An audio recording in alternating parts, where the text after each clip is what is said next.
Hey, what's up, everybody? Thomas Brandon here. Thank you very much, as always, for joining me. And I got a little bit of a different video for you guys today. One of the things I get asked a lot, and sometimes during live streams, or even had it asked during my podcast in the three wide segment or the Ask Three Wide segment of the show, or in direct messages on Facebook or Discord or something like that, is how I got my start in racing, how I got into racing, how I got, to where I was working on the cars and know the stuff that I know and things like that. So today I wanted to share with you a clip from my live stream on Sunday. It's just a couple nights ago. And somebody asked me, and instead of giving a really truncated, condensed version of the story, I went in depth on it. Basically sat there talking for like 15-20 minutes and just gave the entire story from how I first got started, all the way up to kind of the end of my racing, real life racing career, and how I got involved with racing and driving myself, how I got involved in the mechanic side of it and everything. So I just wanted to share this with you. Like I said, it's very different than what I typically share on here, but I wanted to share it with you because I get asked a lot about my background and how I know the stuff that I know, and who got me started and who helped me and things like that. So hope you enjoy it, and yeah, I'll see you back here when it's over.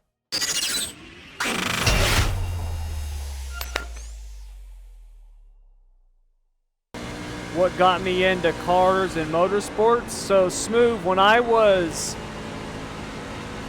probably 5 years old, my uncle took me out to the local dirt track. I was probably younger than 5. I was probably more like 3 or 4. He took me out to the local dirt track, and I watched a dirt track race at Marysville Raceway Park. It's a little dirt quarter mile. And the first time I saw street stocks and bombers, and especially modifieds, was the first time I saw the modifieds, I was like, this is the coolest thing ever. I love dirt racing. I used to have this bag that was full of Hot Wheels cars. And I would sit at this coffee table in my living room as a little kid, and I would have all these cars, and I would race them around the track, and I would announce. And all of the drivers that raced at the local track, every one of them had a car. And I would hold like 4 cars together, and I'd be like, Dan Ferrari on the outside, and I would do that for hours. I mean, we're talking all day long. My dad actually, when we put new carpet in the house, he cut a square of this rectangular piece of brown carpet and gave it to me, and that was my dirt track. And every weekend during the summer, I would want to go to the track with my uncle. And he would take me a lot. I mean, he took me a lot. And did that for years. And then when I was like 8, 9 years old, my parents got us a little go-kart, just like a little fun go-kart, like one of them $200 ones. And we would drive it in the field down the street from the house. And I always had a little circle track carved out in the field that I would run this go-kart around. We would all drive it around. And I always wanted to race. And then when I must have been, I think I was 10 or 11. My best buddy Josh, I was going to spend the night at his house one night. It was a Saturday night, and his parents were like, hey, you guys want to go see the motocross race tonight in Chico? And we were like, yeah, let's go. And so we go, and we're pulling into the track, and I can hear motorcycles, but I don't see any motorcycles. I'm like, dude, I hear motorcycles, and there's the motorcycle track, but I don't see any motorcycles. What the hell? And finally we come around the corner and I can see these cars pulling onto the track, and they look like little miniature winged sprint cars. And I'm like, dude, what are these things? And me and my buddy were just blown away. We were like, oh my God, what, are those things racing? Like, what are these things, you know? And my friend's parents had kind of tricked us. My buddy, you know, had been wanting to do motocross and stuff. I had motorcycles. I was wanting to do, you know, motocross and stuff like that. And they took us to an outlaw kart race. And that first outlaw kart race, we watched them, and I was hooked. Absolutely hooked. And we went just about every weekend, every Saturday night that entire summer. And they had decided that my buddy, they were going to build him a race car. And so they built him one. And the next year he was racing. And every Saturday I would go with them. And I would work on the car. I would help them with the car. You know, I would change tires. I would, you know, push the car to staging and stuff like that. Help clean it off during the week. You know, the first year, you know, we didn't really know much. So my buddy's dad kind of would teach us, and he would show us like, hey, this is what you need to do, and this is how you set it up, and this is how you scale it, and all this stuff like this. And then by the time, you know, we got like a season done, that next season, you know, we would get off of school and I would go over to his house. Not all the time, because I played 3 sports too. I was playing football, basketball, and baseball also. But if I didn't have practice or a game, I would go to his house, and his dad would leave us like a list of things to do, you know, to the car. You know, hey, pull the axle and repack the bearings, or, you know, replace the right front spindle because it got broke this week, you know, stuff like that. And that was how I started working on cars. And I wanted to race them so bad, man. I remember saving money, trying to figure out how was I going to get a car, you know. Every time people would have cars for sale, I would be like, oh my God, I want to buy that car, and I never had enough money. At this time, I'm like 14 years old, 15 years old. I can't come up with $4 grand, you know, $5 grand. And yeah, I just always wanted to race them, man, always. My buddy was really good. He won some, you know, won a couple championships, you know, in the open class, open intermediate, stuff like that. Like, he won a lot of races. Like, he was good. He was fast. And it got to where after a few years, I could set the car up, and I would actually make adjustments to the car. Like, they would ask me, like, hey, this is what the car's doing, what should we do? And I would tell them, like, I started helping them with the setups. And then I was actually, a lot of our friends, you know, because we made a lot of friends at the racetrack, a lot of them, you know, I would help them. I would set their cars up and stuff like that. Well, then, a buddy of ours, named Ron Matthews, he had raced stock cars and modifieds on stuff at Marysville. I used to watch him when I was a kid. And he was like a friend of Chuck and Debbie's and Josh and stuff like that. Well, he had a son that he wanted to get into racing. And so he came out, watched an outlaw kart race, and he was like, this is exactly what I want to get Shane into. And so Ron at the time had a lot of money. He was a successful businessman.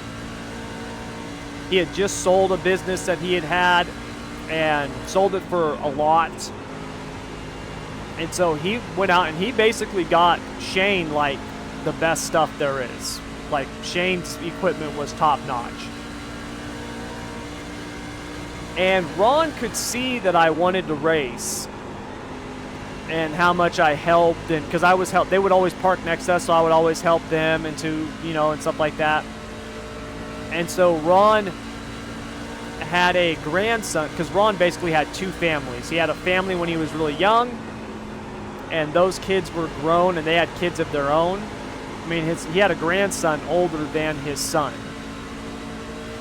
and by like a year.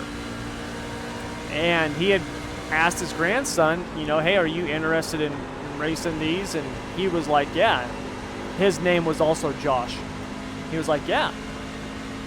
And so Ron came to me and he said, hey, he had just built this house, this new house, and he had this shop and everything. He said, hey, I'm going to buy an Outlaw cart, and it's going to be for you and Josh, his grandson. He was like, I'll haul it, I'll house it. He's like, I'll sponsor you the maintenance and, you know, the entry fee. He goes, but you got to do all the work on the car.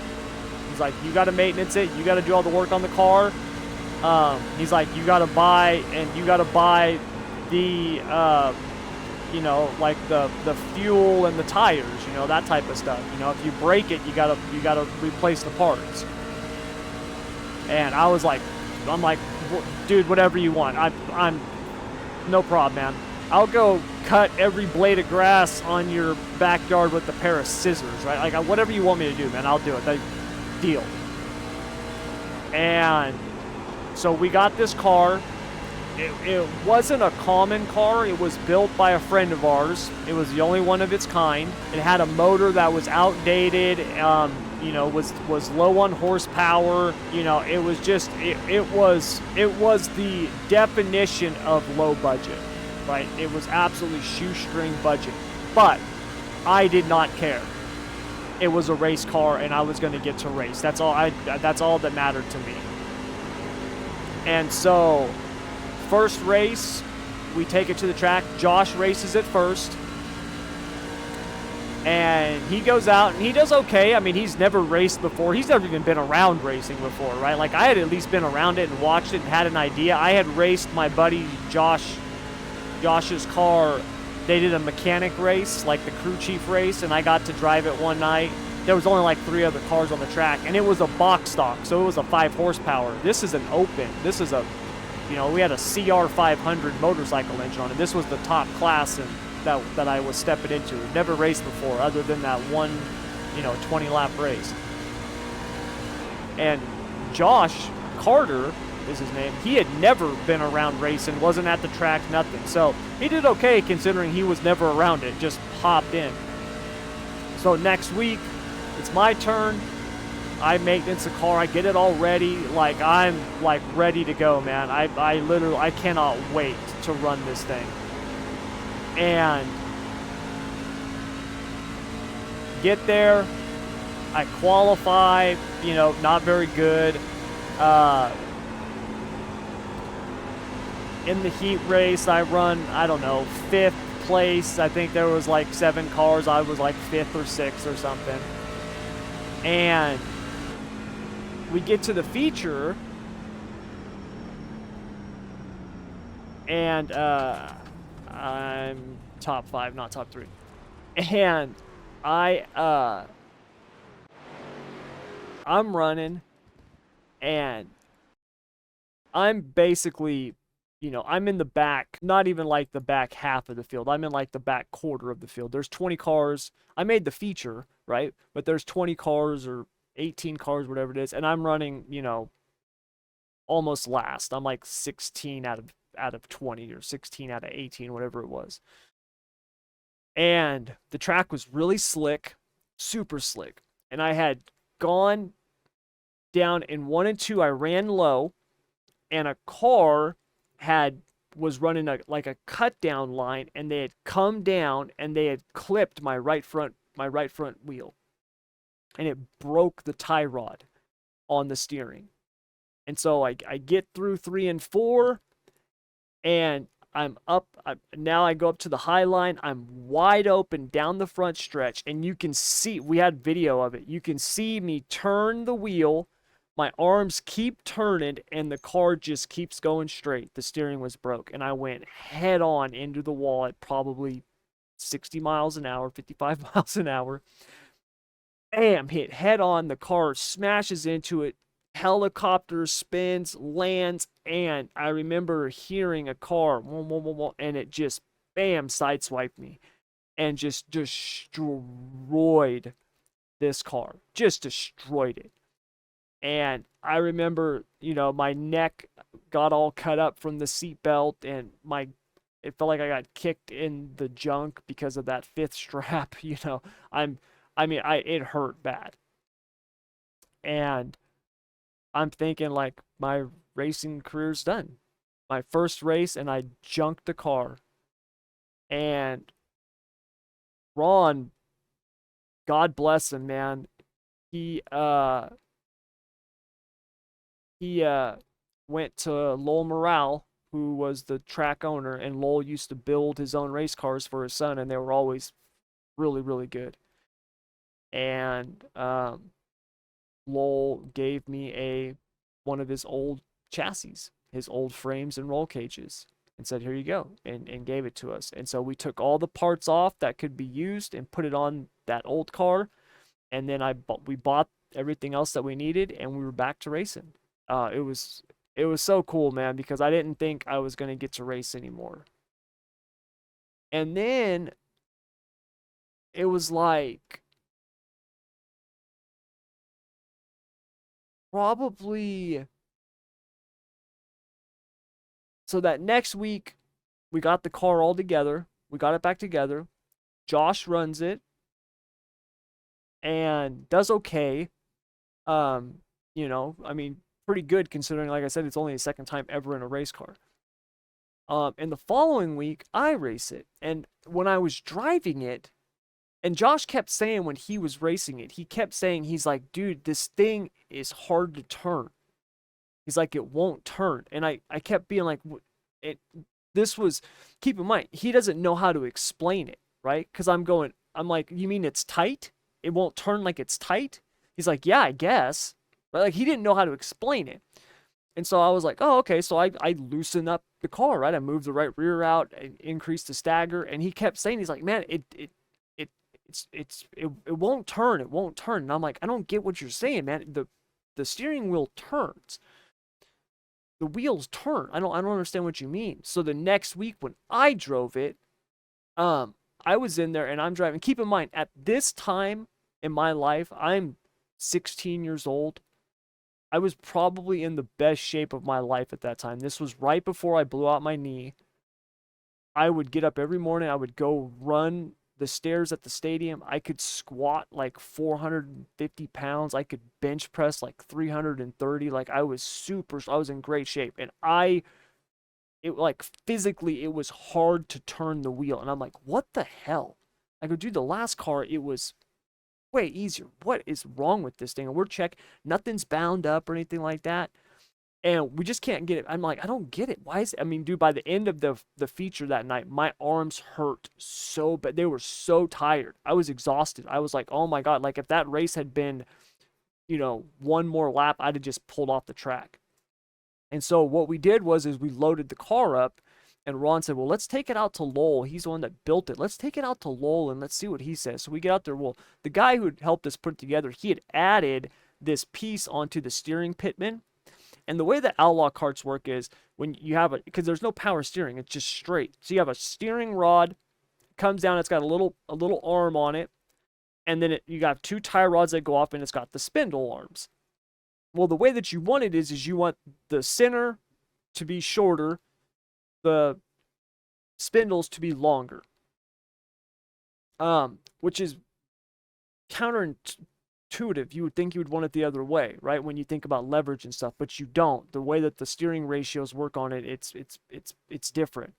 And so Lowell saw that. He's like, oh my God, that's the problem. So we cut that off. We fashioned up the correct length on stuff like that. And we go out and now it drives good. So we did that, raced that car back and forth for about a month and a half. And then one day we get there, it's on a Saturday, and Josh Carter's going to drive it. And he doesn't feel good, like he's sick or something. And keep in mind, during the week, I'm doing all the maintenance. I'm going out there, I'm working on it, and Josh isn't, right? And to me, I don't care. I don't care. This car was, Josh is, his grandpa bought the car. To me, Ron's just a friend, so I don't care, man. I'm like, whatever. I'll gladly do all the work if I get to race this every other week. I did not give a damn. So Josh isn't feeling good, so we end up not running the car that week. So the next week, I race. The week after that, get there again. Josh isn't feeling good again, and at this time football season had started. He was playing like Pop Warner or something like that, and he's not feeling good. He's got a headache or something like that. And so Ron asks me, he's like, "Hey, Josh isn't going to run tonight. Do you want to run the car?" And I'm like, "Well, yeah, hell yeah, I'll run it. I've got my stuff with me." And so I was going to run it, and then Ron comes to me and he goes, "Hey, man, don't run the car tonight. It's since Josh isn't running it." He's like, "I don't want to deal with the issue right now, but it's a little family issue type of thing. I don't want to talk about it on here, but just I ended up not running the car." Well, like the following week, it's like the following week or maybe 2 weeks after that, I'm out working on the car and Ron comes into the shop and he was like, "Hey man, Josh isn't gonna race anymore." And I was crushed, dude, because I was like, "Damn it, there goes my racing." Because I thought he was saying like, "Hey, Josh isn't gonna run this thing anymore, so I'm getting rid of it." And he was like, "Josh isn't gonna run anymore. He hasn't been working on it. He doesn't really want to do it." He's like, "So instead, I'll just give it to you." And I was like, "Are you serious?" And he's like, "Yeah, I'll just give you the car." He goes, "And you can still keep it out here at the shop." He goes, "I'll still help you." Um, you know, he goes, "Because you help us so much." He goes, "So you can just keep it." And I was floored, man. I was like, "Oh my God, Ron, thank you so much." Like, I couldn't believe it, dude. It's one of the coolest things ever, man, that someone's done for me.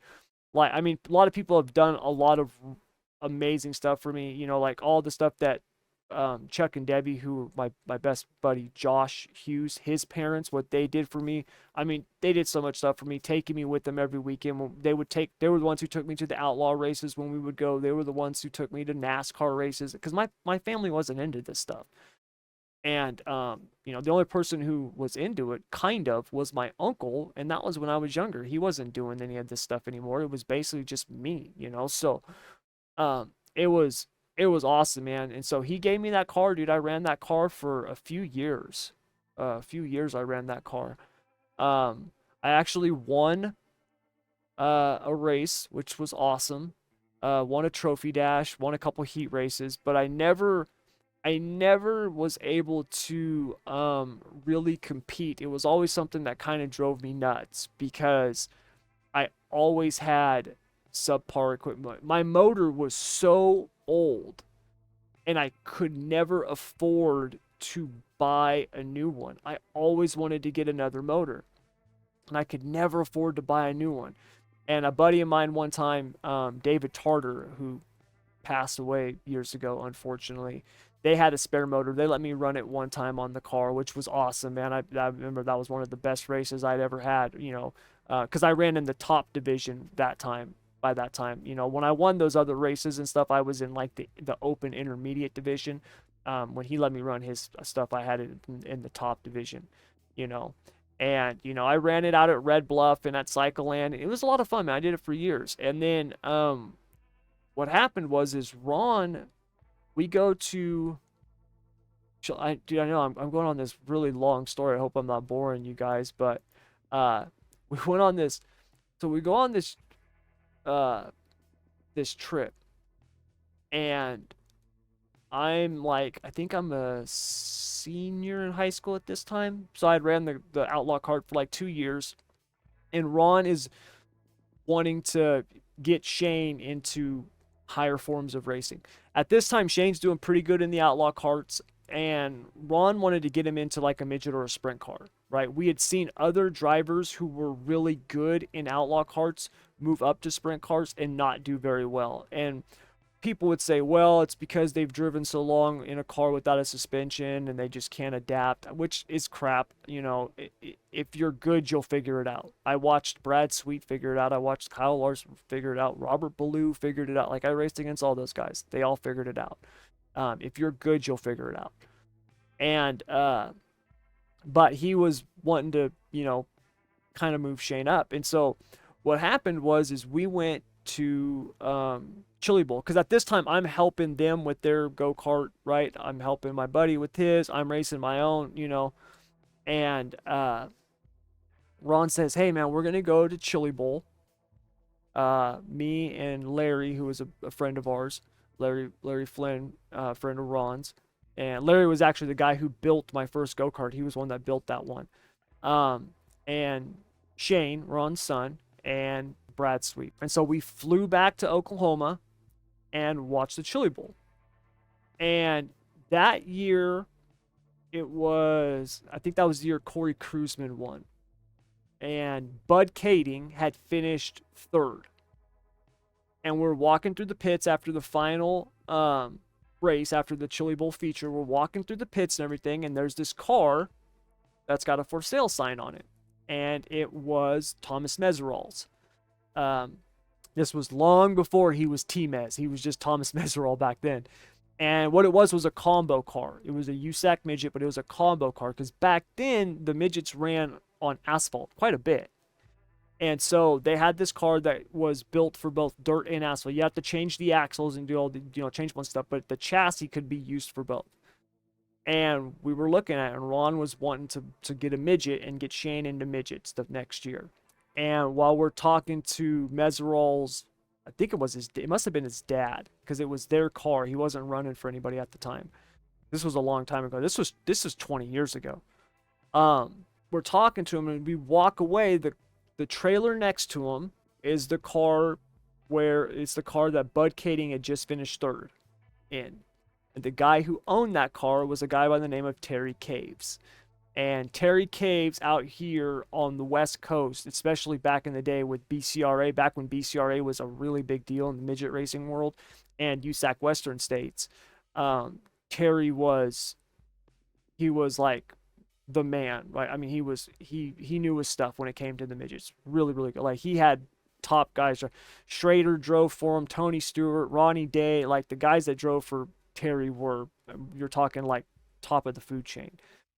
And Terry had heard us, and when we were walking by, he stopped, he called Ron over, and he said, hey, if you want to get him in a midget, I'll make you a deal you can't refuse. And he made an offer to Ron right there, basically told him, like, hey, because Terry rented out his ride a lot of times, and he worked out like this long-term deal with them.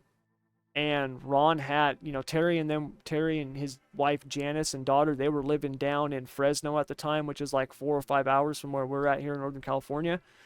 And Ron had an extra house and was starting this other business. And so, like, they moved up here to Ron's extra house. Ron had Janice manage his check cashing business that he had just opened, and they started this midget team, which was called CMR, Caves Matthews Racing. And Shane was going to run a midget, and they had another driver by the name Terry had another driver by the name of John Sorali. And that was how I got into midgets.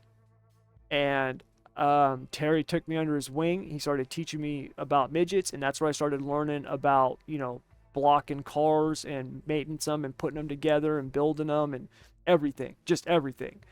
And I mean, I learned a ton from him, man, so much from him.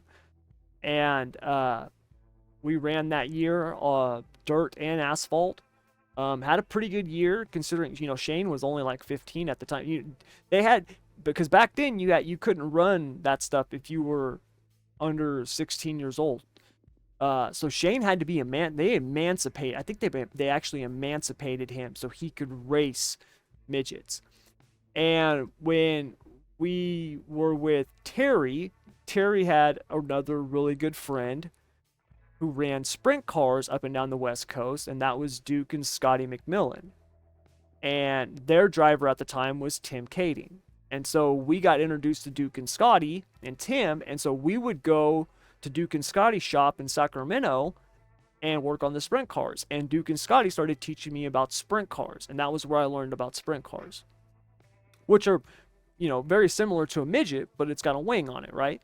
And so that was how I started learning about sprint cars. And they would go to these Golden State, back then I think it was the Golden State Challenge or something like that. Now it's called King of the West, but it was the Northern Auto Racing Club, NARC. That's where actually our league, National Auto Racing Club, I got that from then, because when we were doing that, that was the last time I had heard about NARC. And all these years later, I hadn't heard anything about it for like 15 years. I didn't think it operated anymore, because they never talk about it no more. They would always call it something else, King of the West or something like that. So that was actually how we got it. But anyways, so Duke and Scotty started teaching us that. So we would go to these races on the West Coast, like the Outlaw swing would come through, and we would go with them. And we would just kind of hang out in the pits and learn. And they talked Ron into getting a sprint car. And so Ron got Shane a sprint car. So within like a year, Shane went from running Outlaw carts to 410 sprint cars and USAC Western States midgets. And I went from turning wrenches on an Outlaw cart to doing that stuff. And I kept racing myself, but once I got out of high school, I had pretty much made the decision that I wasn't gonna race. I wasn't gonna be, I didn't have the money to do it. I wanted to work in racing. That was always my dream. I wanted to work in racing. I actually wanted to work in NASCAR. I wanted to work on a pit crew or be a crew chief, something like that. And I had these plans of moving to North Carolina and pursuing the dream. And so I was like, I'm going to learn the sprint cars and the midgets. Back then, like I said, midgets ran on asphalt. So we did asphalt races and stuff like that. So I was learning the asphalt side of things too. And, I ran with those guys for a few years. And then I moved to North Carolina. I was only back there a couple of months. By this time, I'm out of high school. I had blown out my knee. At this time, I'd already had like 3 or 4 knee surgeries. I was a drug addict. I was hooked on prescription painkillers. This was during the time of all the Oxycontin and stuff like that. I had a doctor who was like that. It was just like, your knee's screwed. You're basically going to have to just deal with the pain the rest of your life. And I was taking insane amounts of pills a day, like 50, 60 pills a day. It was ridiculous, the amount of pills I took. And then I started doing cocaine with it. I was just messed up. I was in a really bad place for like 12 years. But I had moved to North Carolina and went back there and had an opportunity. I ended up coming back. My knee was really a problem. I was having a really hard time with the drug addiction because I, was having problems detoxing, and I was going through withdrawal. It was just, it was not good. And so I came back, and when I came back, Ron and them, basically the midget stuff had stopped. Ron wasn't with Terry anymore. They had kind of gone their separate ways. They were just running the sprint car, and Shane, or Ron, was basically, he had some people who would do the car for him. There was one guy, Rod Favre, who was really good. He knew his stuff. He had been around a long time. He was a friend of Duke and Scotty's. And, but he wasn't with Shane anymore. He had gone somewhere else. He was making more money somewhere else or something like that. They had hired some other guy, Brian. They had another, I think they had another one. And my buddy Lee, who had been kind of wrenching on cars and learning and doing all this stuff, and Lee had gone back east and worked for Bud Kading, and he was actually the one I lived with in North Carolina. And he worked for Casey Kane's sprint car team when Casey Kane first started it. Well, Lee had actually come back to California not long after I did. And he hit me up one day. He said, "Hey man, I'm working for Matthews." And I want you to come help me. You want to come help me? And I was like, yeah. And he had just taken over for this other guy. It was like August. It's almost the end of the season. And I'll never forget, I show up to the shop and he's like, dude, this car's a disaster. I'm like, what do you mean?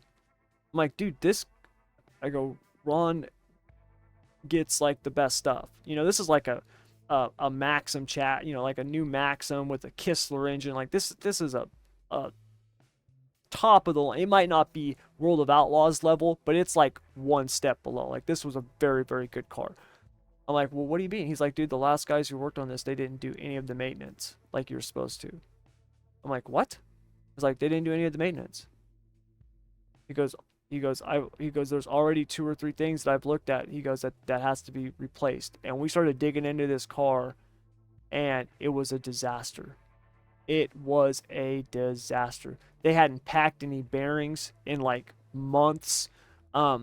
They everything that you could think of, man, that's supposed to be maintenance, like at least weekly. You do it after every race. Like they hadn't done it.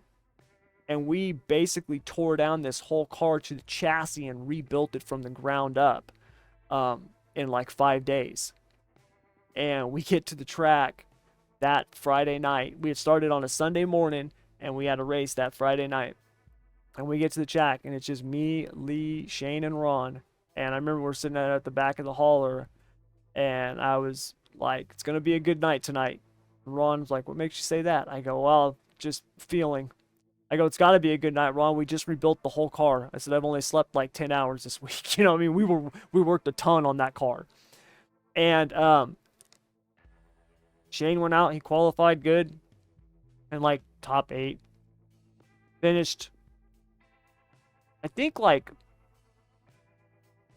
3rd in the heat race. And we were getting ready for the feature, and me and Lee were kind of talking about what we're going to do. And at this time, Lee knew his stuff. He knew his stuff. And he's like, I think we're going to do this. And I was like, oh, that sounds good to me, man. I was like, I think we only need 1 or 2 adjustments and the car's there. I go, I think the car is close, man. I'm like, I think he just needs to hit the line and we'll be good. And so we made a couple adjustments, go out, and he starts like 5th in the feature, and he's running, and he finds this line on the track, dude, and he just starts passing people. And the next thing you know, he's up front, and we won the feature. Our first night back, and it was just us calling the shots, and we freaking won, man. It was awesome, dude. It was so cool, man. It was one of the funnest nights ever. It was definitely one of the most rewarding nights ever, to put in all of that work and have it pay off. We won the race, and back then, this was just a 410 weekly show at Silver Dollar Speedway. But dude, back then, a 410 weekly show at Silver Dollar was legit.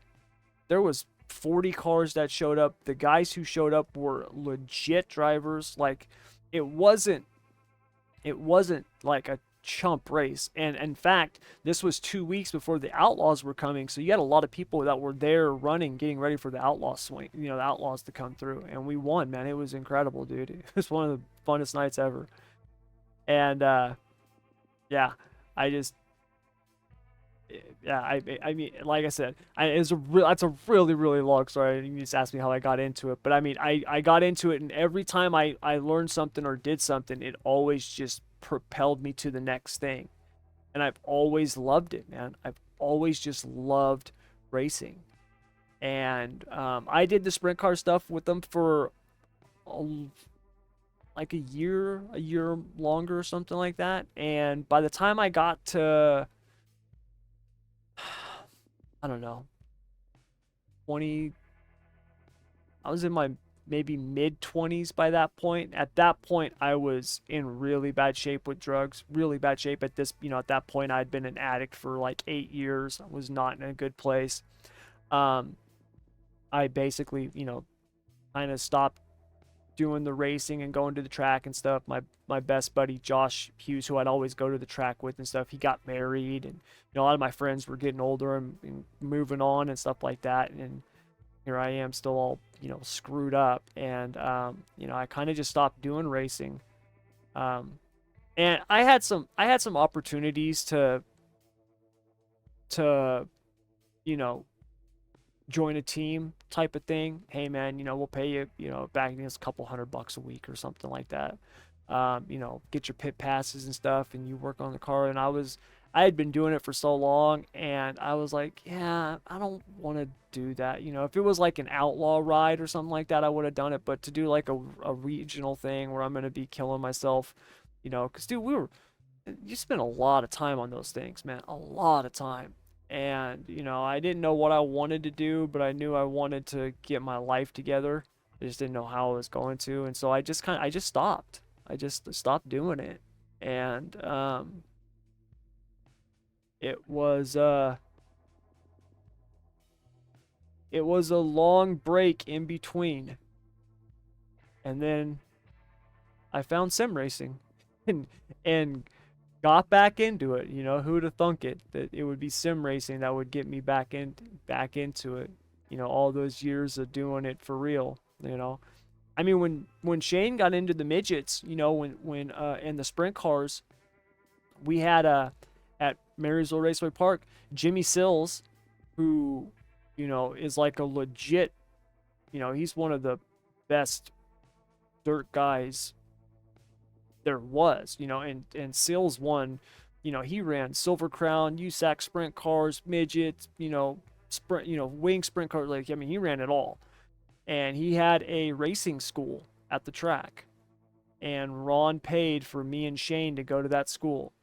And Shane learned the driving side of stuff, and I learned the setup mechanic side of stuff.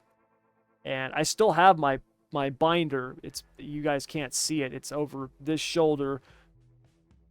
This shoulder that I'm thumbing over, you can see there's it looks like a, I don't know, shelving back there. On one of those shelves is my Jimmy Sills School of Open Wheel Racing binder, and it's still got information in there that it changed my life. I mean, it was, talks about the shocks and the bar. I mean, everything, the basics of tuning them and what to do and why you do it. Yeah, so it was cool, man. It was a lot of fun. But yeah, I just love it. Amazing story. Thank you. So cool. Yeah. Well, I'm glad you like it, man. You guys, obviously, I can tell stories for hours. That's what I do. All right, you guys. So that's going to do it. Yeah. As you can see, just long talk of me just talking. I mean, you guys, anybody who knows my, knows me or has, seen the channel before, you guys know I can definitely go off and tell stories and stuff like that. So yeah, but it was just, that was the first time I've ever answered that really in depth like that, where I gave kind of like the full arcing background of it. And like I said, because I've had a lot of people ask me about it before in the past, and I've given really truncated answers, I started when I was a kid, stuff like that. I figured I'd share it and give you guys a little bit more background just because people seem to want to know it. So anyways, I hope you enjoyed that. If you did, you know what to do. Hit the like button. Otherwise, hit the dislike button. All the stuff that every other YouTuber out there asks you, right? The model, right? If you want to do any of that stuff, do it. Go for it. I would greatly appreciate it. And if you don't, thank you very much for watching. I appreciate that as well. But that's going to do it. Thank you very much, as always, for joining me. If you like it, like I already said, you know what to do. If you want to check out any of the stuff that we have to offer at schoolofsimracing.net, we got links on the description below. We've got our racing community. There's thousands of people in it, all willing to, answer questions, help you get better, or just hang out with you, have fun, race with you. We've also got our racing leagues. We've got the insider program. We got a ton of free stuff on the website. So all that stuff is down in the description below if you want to check any of that stuff out. Otherwise, that's going to do it. Thank you very much, as always, for joining me. Until next time, I want to wish you good luck, good racing. Take care.